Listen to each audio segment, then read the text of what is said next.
day my parents ran away with my younger sister Clara, they handed me over to debt collectors. How do you know all this? Are you a genius? I flailed my arms and legs, begging him to put me down. My face turned bright red. No one had ever hugged or lifted me before in my life. I wasn't used to being off the ground. I was scared. Ryder took a hard drag of his cigarette and tapped Miles lightly. She's a girl. She's shy. He stood up, walked over to me, and crouched down again, to my eye level. It was the second time that night. Elowen, he said, you're coming with me from now on. I'll pay for all your education. You only need to do one thing. Teach us how to live legally. What do I get out of it? Ryder paused. No one had ever negotiated with him before. His lips trembled slightly. You're a smart little girl. Far sharper than your parents. You'll get 30% of every debt we recover. Also, I'll rent you an apartment with a bed, a desk, a lamp, and a south-facing window. A south-facing window. All my life, no matter how many times we moved, Clara always got the big room, a princess bed, pink curtains. When sunlight poured through her window onto her curtains, she'd dance in her princess dress in the sun. Beautiful. My room was always the smallest, cluttered with junk, never seeing sunlight all year. Once I was so cold, I crouched by Clara's bedroom door. She woke up in the middle of the night, screaming that I was trying to scare her. After that, I never longed for her room again.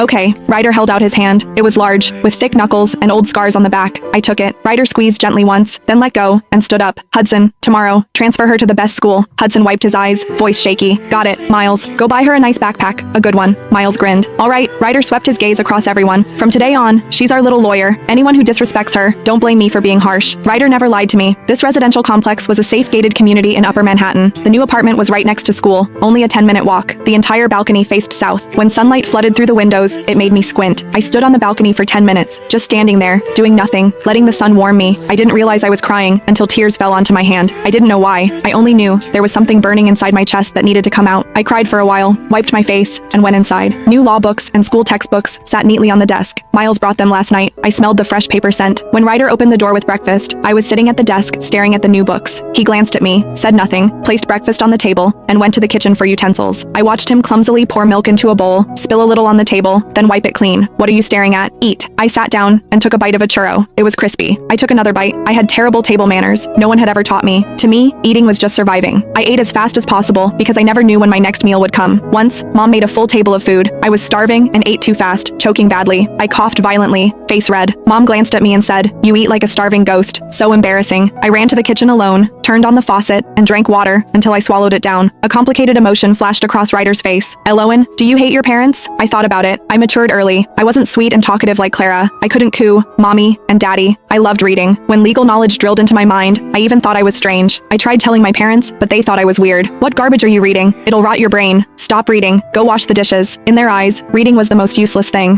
When I came home with a first place award, Mom was braiding Clara's hair and didn't even look up. Just put it there. I left it on the table, hoping she'd glance at it. The next day, I found it crumpled in the trash. I picked it up, smoothed it out, and hid it under my pillow. What is hate? Ryder was silent for a moment, then peeled a boiled egg for me. None of that mattered.